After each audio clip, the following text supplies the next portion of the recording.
Hola a todos, bienvenidos a un nuevo video de Te Cuento la Biblia. En este caso vamos a seguir avanzando con esta sección de Te Cuento la vida de, para analizar la vida de otro personaje bíblico que a mí me causa mucho interés y es Apolos.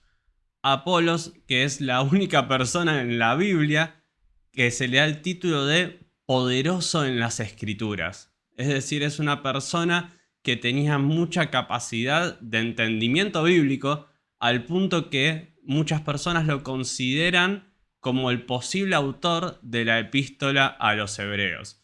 Una carta que algunos piensan que la escribió Pablo, otros piensan que fue Apolos, otros incluso Bernabé. No se sabe bien quién la escribió porque no la firma nadie.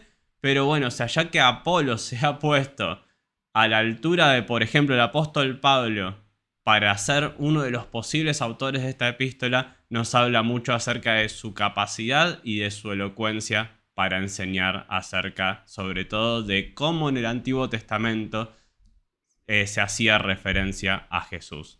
Así que vamos a estar leyendo el pasaje principal que habla de Apolos, que está en Hechos, capítulo 18, versículos 24 al 28. Dice así: Por aquel entonces llegó a Éfeso un judío llamado Apolos, natural de Alejandría. Era un hombre ilustrado y poderoso en el uso de las escrituras. Había sido instruido en el camino del Señor y con gran fervor hablaba y enseñaba con la mayor exactitud acerca de Jesús, aunque conocía solo el bautismo de Juan. Comenzó a hablar valientemente en la sinagoga. Al oírlo, Priscila y Aquila lo tomaron a su cargo y le explicaron con mayor precisión el camino de Dios. Como Apolos quería pasar a Acaya, los hermanos lo animaron y escribieron a los discípulos de allá para que lo recibieran. Cuando llegó, ayudó mucho a quienes por la gracia habían creído, pues refutaba vigorosamente en público a los judíos, demostrando por las escrituras que Jesús es el Cristo. Evidentemente en este pasaje vemos a alguien con una gran capacidad, a alguien que conocía mucho del Antiguo Testamento y lo usaba para mostrar a Jesús.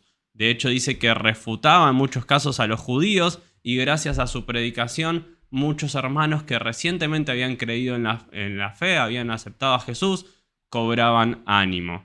En cuanto a Apolos, él era de origen judío, pero su nombre es griego, es decir, nos habla de que probablemente viniera de alguna familia que tuviera mezcla de distintas culturas. Y por otro lado era oriundo de Alejandría. Alejandría, que era una ciudad de Egipto que para ese entonces era un gran centro cultural. Muchos maestros, filósofos, sabios venían de Alejandría. Es así que, bueno, una de las grandes escuelas catequistas que hubo en los primeros tiempos de la iglesia justamente venía de Alejandría, e incluso la iglesia de Alejandría fue muy fuerte durante los primeros 300 años de la iglesia.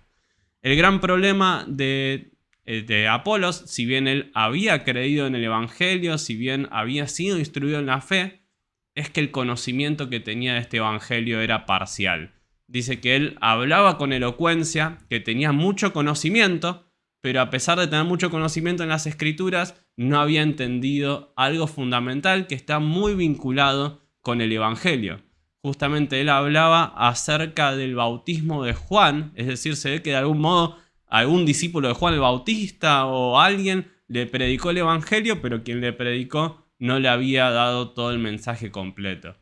Hablaba del bautismo de Juan en lugar de hablar del bautismo de Jesús. Y esto es importante por el hecho de que el bautismo de Juan se refería al arrepentimiento, al reconocer los pecados, pero en sí no te daba un camino hacia la salvación. Era, bueno, sí, reconozco que estoy separado de Dios, reconozco que estoy en pecado, pero el propósito del bautismo de Juan era simplemente allanar el camino para que luego viniera el Mesías y que una vez que viniera el Mesías entendamos que por medio de él es que recibimos el perdón de los pecados. Porque si no, si nos quedamos solo con, bueno, me arrepentí, pero no pongo mi fe en Jesús, entonces termina siendo lo mismo que nada. El bautismo de Cristo justamente habla de identificarnos con Él en su muerte y también en su resurrección. Da un paso más allá en el entendimiento de la revelación de Dios. Por eso, el entendimiento que Apolos tenía era parcial, y si bien hablaba con gran elocuencia y si bien era muy bueno discutiendo con los judíos, era necesario que él aprendiera el mensaje completo. Y acá vemos que él, a pesar de ser alguien con mucho conocimiento, no fue soberbio. Siempre digo que el pastor que yo quiero tener no es el que no se equivoca nunca, sino aquel que reconoce cuando se equivoca. En sí todos estamos aprendiendo. Algunos podemos tener más tiempo de estudio o menos tiempo de estudio, pero todos estamos de a poco intentando conocer un poco más acerca de un Dios infinito.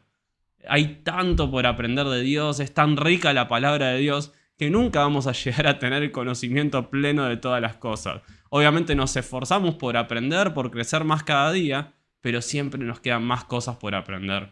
Por eso es fundamental que todos, sea que tengamos 10 doctorados en teología o que nos hayamos convertido hace 5 días, que todos tengamos la disposición a aprender.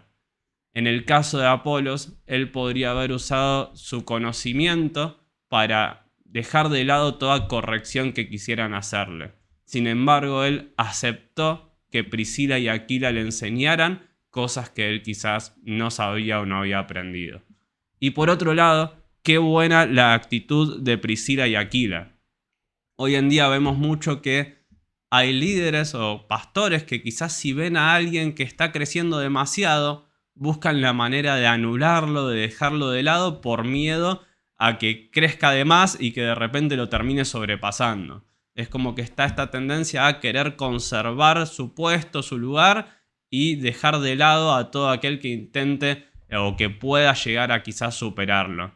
No fue así en el caso de Priscila y Aquila. Ellos vieron a alguien con capacidad y estuvieron dispuestos a acercarse para allanarle el camino. No solo enseñándole y corrigiéndole, dice acá que le explicaron con mayor precisión el camino de Dios. Es decir, si bien Apolos tenía cierto conocimiento, necesitaba como enfocar mejor algunas cosas. Y ellos no tuvieron problema en explicarle. Y no solo eso, sino que además le dieron una carta de recomendación para que él pudiera ir a servir a Acaya. Acaya es la región sur de Grecia, sería, si Macedonia está en el norte, Acaya está más bien al sur, e involucra, por ejemplo, las ciudades de Corinto o Atenas. Lo que vemos es que Apolos, después de estar un tiempo en Éfeso, con la carta de recomendación que le dieron Priscila y Aquila, fue a servir en la ciudad de Corinto. Esto lo sabemos porque en Corinto tuvo un ministerio muy exitoso. Es así que durante el tercer viaje misionero de Pablo, cuando Pablo escribe la primera epístola a los Corintios desde Éfeso, Apolos estaba con Pablo en Éfeso, y Apolos es un gran protagonista de esa primera carta a los Corintios. Los corintios tenían 3 maestros a los cuales admiraban. Uno era Pablo, el otro es Cefas, que Cefas del arameo es Pedro en griego, es la misma persona, así que admiraban a Pablo, admiraban a Pedro, y el tercero al que admiraban era a Apolos. Miren a qué altura lo ponían a Apolos. Probablemente Pedro y Pablo sean las 2 figuras principales de la iglesia primitiva. Bueno, los corintios ponían a Apolos al mismo nivel. Era tal la elocuencia y la facilidad que tenía Apolos para explicar y para refutar a los judíos, que los corintios habían llegado a admirar muchísimo su enseñanza. El problema de los corintios es que le daban a las personas el lugar que solo correspondía a Jesús. Entonces había algunos que decían yo soy de Pablo, otros decían yo soy de Pedro, otros decían yo soy de Apolo. Es como que cada uno había armado una facción donde el referente era su maestro favorito. Incluso estaban los que decían yo soy de Cristo, que si bien pueden tener cierta razón al decir eso, en realidad se suele interpretar como que eran personas que no aceptaban a ningún maestro. Decían, bueno, a mí solo me corrige Jesús, yo no voy a escuchar a ninguna otra persona. Así que por eso es que Pablo los confronta diciendo, todos somos un solo cuerpo. ¿Qué es esto de, bueno, yo soy del equipo tal o de tal otro equipo? No, todos somos una sola iglesia. No está la iglesia de Pedro, la de Pablo y la de Apolos. Todos somos una sola iglesia. Pero sí es llamativo el gran ministerio que Apolos tuvo en ese lugar. Vemos que era una persona con mucha capacidad para enseñar. Y hay algo que me llama la atención en la carta de los Corintios que está al final. Miren lo que dice 1 Corintios 16:12. En cuanto a nuestro hermano Apolos, le rogué encarecidamente que en compañía de otros hermanos les hiciera una visita. No quiso de ninguna manera ir ahora, pero lo hará cuando se le presente la oportunidad. Esto me llama mucho la atención porque en sí los corintios habían desviado bastante de la enseñanza. Si leemos la carta de los Corintios hay muchísimas correcciones. Entre los Corintios y los Gálatas creo que encontramos las dos cartas más severas del apóstol Pablo en cuanto a correcciones, en cuanto a dureza por las doctrinas que se habían metido en estos lugares. Y Pablo lo que pretendía era mandar a Apolos, que era un maestro súper capacitado, para que fuera a enseñarles, para que fuera a ayudarlos. Sin embargo, Apolos se negó a ir. Y me llama la atención esto, porque dice que Pablo le rogó encarecidamente. Es como, me imagino el apóstol Pablo, siendo una eminencia como era, rogándole a Apolos que fuera a Corinto y Apolos diciendo, no voy nada. Realmente es llamativa esta actitud de Apolos y estuve bastante tiempo reflexionando de por qué Apolos no quiso ir a Corinto. Y bueno, la conclusión a la que llegué, o sea, si bien la Biblia no nos da la excusa, no nos da la justificación, es que quizás Apolos no quería ser de tropiezo para los hermanos. Era tal la admiración que tenían por Apolos en Corinto que lo que menos quería Apolos es ser tratado como una superestrella, ser tratado como alguien que merecía ser alabado.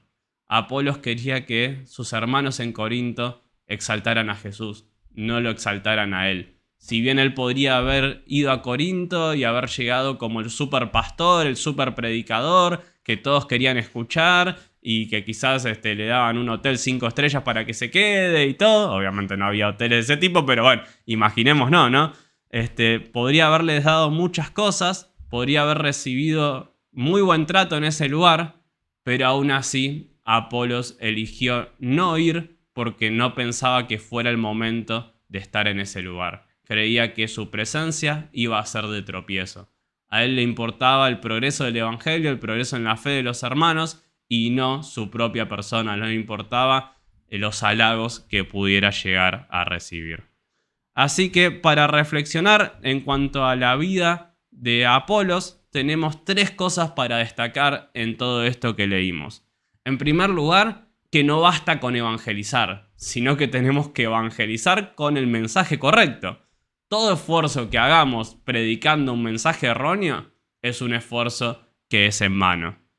En segundo lugar, podemos seguir el ejemplo de Priscila y Aquila. Si vemos personas que están creciendo, personas que están aprendiendo, no dudar en darles lugar para que puedan seguir desarrollando sus capacidades. Y en tercer lugar, que el centro sea siempre Cristo. Nada de poner a una persona en el lugar que solo le corresponde a él. Muchas veces nos hacemos fanáticos de ciertos maestros e incluso decimos, como dijo tal maestro, como si fuera un pasaje bíblico prácticamente. No, eso no corresponde porque todos somos falibles. Todos de algún modo podemos fallar y vamos a fracasar en cosas que intentamos. Siempre el centro de todo lo que hagamos tiene que ser Jesús. Contame ahí en los comentarios si hay algo más que sepas de Apolos, si hay algo más que te gustaría agregar en cuanto a su vida. A mí es una persona cuya vida me encanta y me marca mucho por esto de que era alguien que tenía pasión por enseñar. A partir de las Escrituras daba testimonio de Jesús. Así que los invito a suscribirse, a que dejen en los comentarios también si quieren que hable de algún otro personaje particular y también dejen su me gusta que ayuda a que el canal siga creciendo.